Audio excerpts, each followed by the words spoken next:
Good morning, it's Roland from East Marsh Acres, and we're waking up from our long winter hibernation. As you can see from the state of the property, we still have lots of snow. Apparently we're supposed to be getting a fair amount of rain tomorrow, so much of the snow that you're seeing hopefully will go. Raised beds have reappeared. They were covered by more than 25-30 centimeters of snow or so, and some of the ground along the edge of the property starting to reappear as well as the space above the septic tank, so that's why it's a little bit warmer, because it's undergoing fermentation, digestion and all that kind of stuff. That's why it's warmer. And space alongside the house is going to have the same kind of condition. We had 12 to 15 times we had the driveway cleared, something along those lines. You can see a fairly high snowbank still along that back edge, the side and the back edge of the driveway itself. Property over there, the high tunnel has been doing well.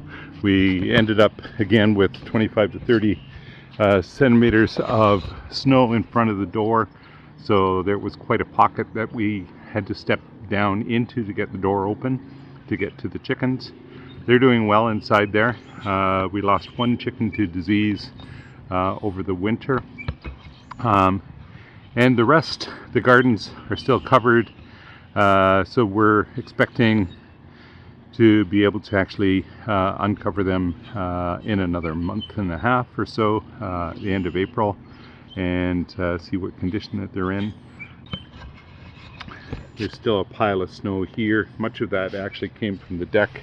We cleared the deck a couple of times this winter, taking the snow off of it, and hopefully that will disappear soon so we can get at the brooder and start meat birds for the year.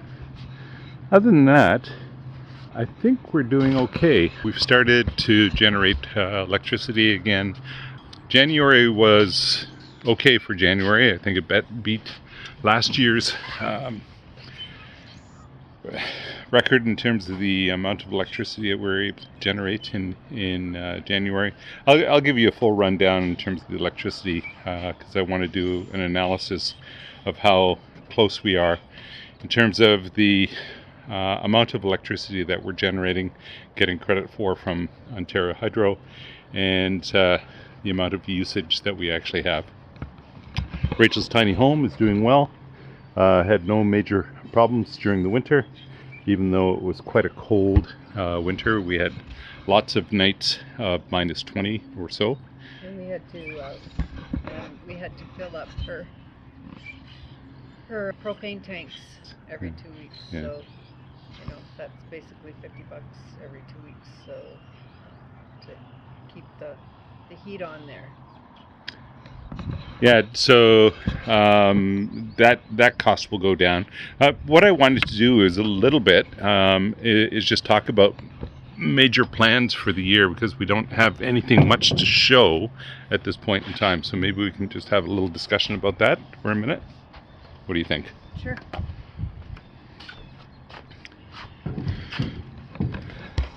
While we're having coffee out on the deck for the first time this year. So what are the major things that you hope to work on this year? Well, for big projects you're talking about. Sure. Probably? Well, the garden is an ongoing one. Yeah, so I have to start seeds very soon. So I'll probably show a video about seed starting or planting our gardens. And what zone are we in? Just for comparison purposes. 5A or B. I don't know which one's it's probably 5A, because that's closest to 4. So we're between 4 and 5. So we are moderated by the Great Lakes. So down south in that direction, We do have Lake Ontario that's about an hour's drive away from here, give or take. And it does have a moderating effect in terms of keeping the temperatures relatively warmer because of the amount of water that we actually have and absorbing and trapping heat for long periods of time. But eventually, as winter goes on, that amount of heat dissipates, and so it gets colder. Generally, January and February are about our coldest months. This year, it was actually January. February became quite a bit warmer, except that we started doing waves of warmer and colder temperatures, etc. But we're not as we don't have as much lake effect snow and stuff because we have the moraine. So we're coming up upper moraine to go into our area. Yeah, there's a moraine that actually extends. Yeah. It's part of an extension from the Niagara escarpment. So there's a large build-up. Well, we've shown it to in Hamilton. It's called the Mountain in Hamilton, but it's the Niagara escarpment. It's the same drop that you see with Niagara Falls, and it comes up and around. An extension of it. It's not quite the same, but it's a moraine, that a big hard high hill that you have to go over before you get to this particular area. I'm just showing you. Okay, quickly, because it's starting to rain. Okay, some big projects. We want to build a bridge over this berm here, so water goes through down the side of our property and through our property to another creek that goes into the marsh. So hence our name, Marsh Acres, as well as our actual Dutch name. But anyways, we want to build a bridge over that so we can bring water over there a little bit easier, or walk there easier rather than going all the way around. Possibly Rachel's deck is another one for her tiny house out in front, and maybe a deck out back here because we possibly want to get a barrel sauna. So I actually want back here next to our raised beds here, I want to make this like a fire pit area. It's over our septic bed. The tank is over here, but the bed's there. Well, the tank is right there. You can see it. That's why the grass is open. Yeah. So, so then behind that is the septic bed.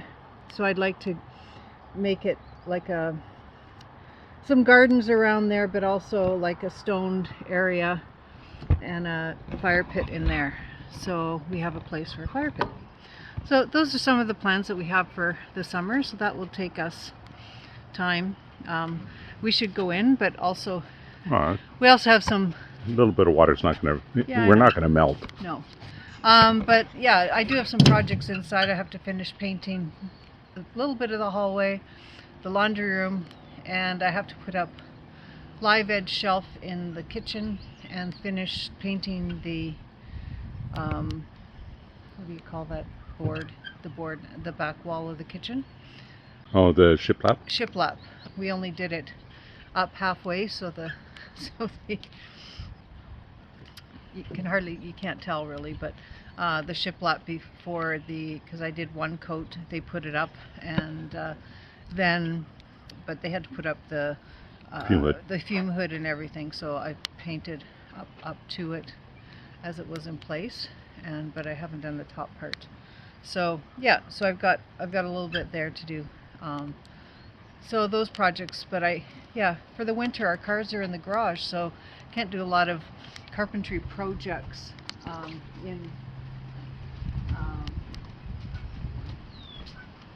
indoors. Right. So we don't have that opportunity. There's some more news.